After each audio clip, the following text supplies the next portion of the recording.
Hello, ghosts and ghouls. Now, you may be wondering why I didn't upload the second video yesterday. Well, that's actually kind of because I was meaning to, and then I forgot. Yeah. I got up and left to have the last video upload, and then I got caught up in what I was doing and forgot to come back and do the second one, and then it was kind of too late, so I just went to sleep and got up this morning and did it.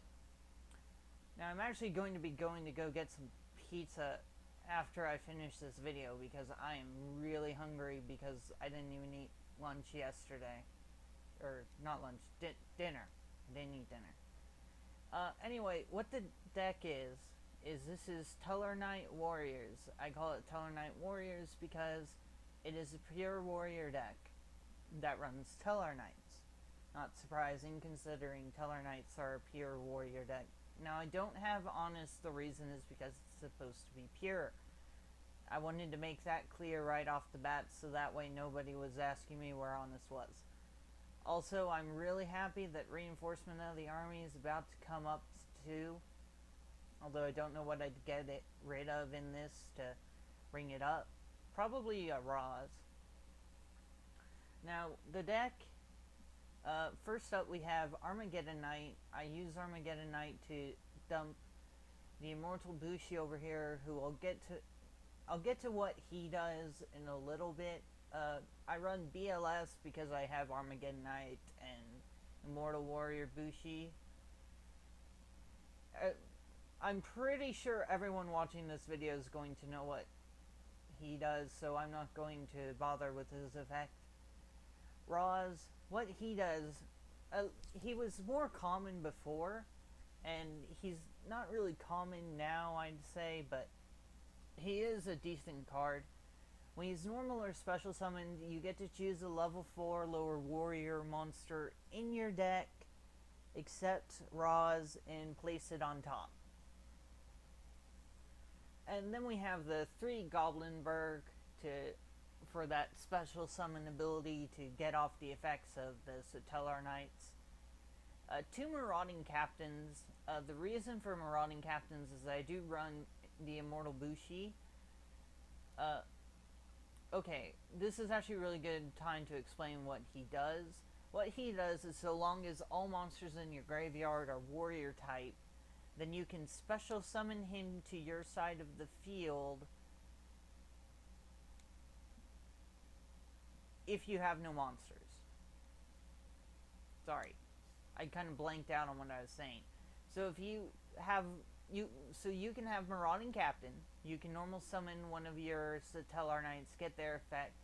After special summoning the Immortal Bushi, if your opponent used Dark Hole, or maybe things didn't go as planned and your opponent took out your entire field somehow, you can summon the Immortal Bushi and normal summon Marauding Captain, activate his effect, summon a Tellar Knight or maybe Roz, and then you can overlay him and Marauding Captain to make MX Saber Invoker, who most people know what he does.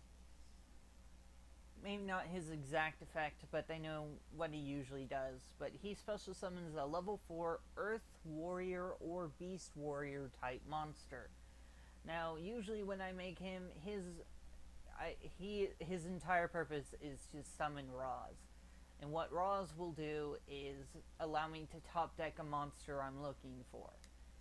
So it helps me get Roz onto the field. It allows me to have access to another level 4. Say I use Marauding Captain's effect to summon one of my level 4s, overlaid him with Bushi, made Invoker, used Invoker's effect, summoned Roz, top decked a monster I was looking for, which would usually be Lavalval Change Job. That would usually be Lavalval Change Job to top deck the monsters in your deck. You don't need Lavalval Chain here because Roz can do it for you, and it allows you to have access to top decking whatever monsters you want without having to really worry about, without having to worry at all about it getting sent to the graveyard and messing up the rest of the deck. Most people know what the Tellar Knights do. How much time do I have? Oh yeah, I have plenty of time. Okay, so since I have time, I will go over what they do. Here we have Alsam. What Alsam does, I'm really sorry if I butcher any of these names, by the way. What he does, or genders, because I'm probably the only one I'm going to call a she, is Vega, and I have no idea if that's true or not. But anyway, Alsam, his effect is that whenever he is summoned, normal summoned, special summoned, flip summoned, etc., you can inflict 1,000 points of damage to your opponent. Next up we have Altair. Also, all of them get their effects when they're summoned. It doesn't matter how they were summoned, they just have to be summoned. But Altair's effect is you can target one Tellar Knight monster in your graveyard except Tellar Knight Altair. Special summon that monster in face-up defense position. If you activate this effect, monsters you control cannot attack for the rest of the turn except Tellar Knight monsters. And they do have an XYZ called Stellar Knight Delteros, but I'll get to that after I'm talking about the extra deck. Next up we have Tellar Knight Deneb. What he does is you get to add a Tellar Knight monster from your deck to your hand, so he's pretty much the main searcher of the deck. Say you're early on in the duel and you don't have him yet, you're probably going to try and top deck him with Raws and the like. Besides him, we have Unu Kalhai. I think I really butchered that name very badly. But when it's summoned, you can send a Tellar Knight card from your deck to the graveyard except Tellar Knight Unu Kalhai. Oh my god. Vega, her effect is you can special summon one Tellar Knight monster from your hand except for herself. Also, every single one of them, their effects are limited to once per turn. I explained Bushi. Foolish Burials just to either get Bushi to the graveyard or send Deneb to the graveyard if you have an Altair in hand or something like that.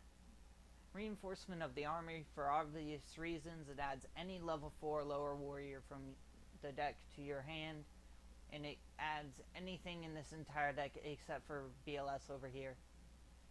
Solidarity, because this is a pure warrior deck, there's no reason to not run Solidarity. 2 Soul Charge, because I run number 86 Heroic Champion Rungomian. And if you don't know what he does, you obviously haven't played against the newest Heroic Champion monsters.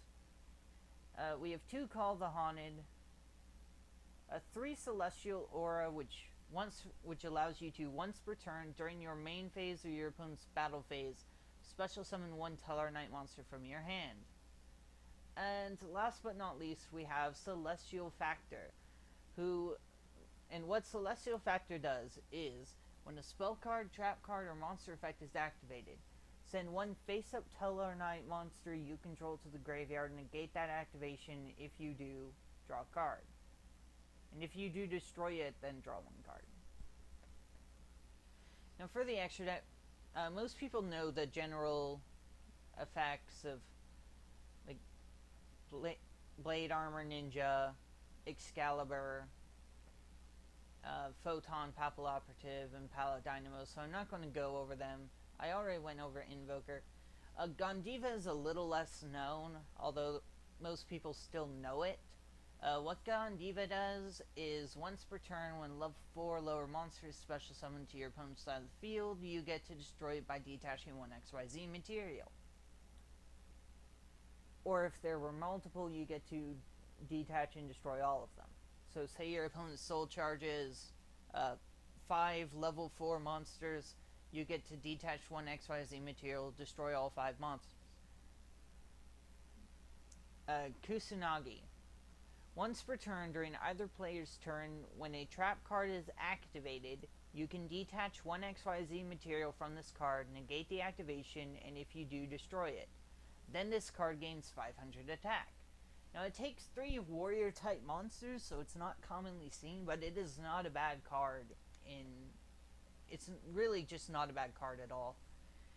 Especially if you have Solidarity on the field, making it already a 3,300 point monster. It becomes really hard to deal with.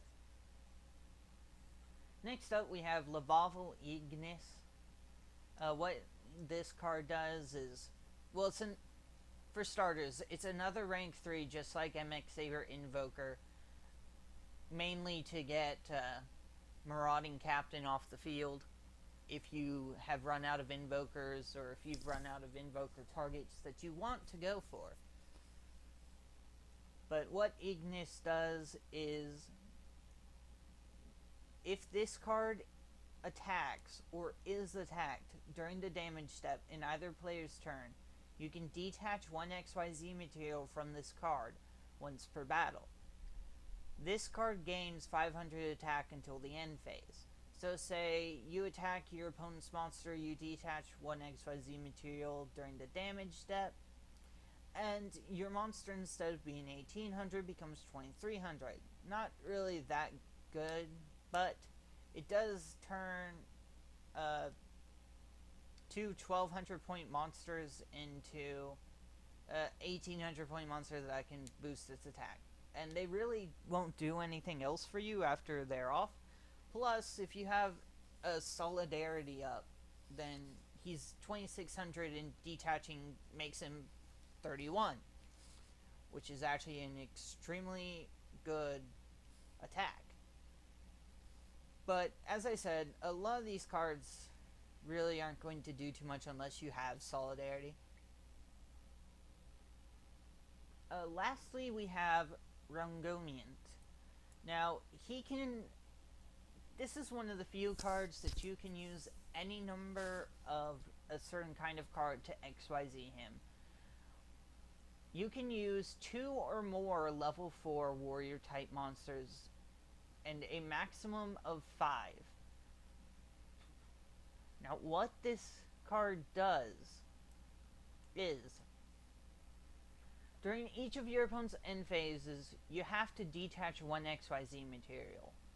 This card gains effects based on the number of XYZ materials attached to it. If it has 1, it cannot be destroyed by battle. If it has 2, it gains 1500 attack and defense, becoming 3000 each. If it has 3 or more, it's unaffected by other card effects.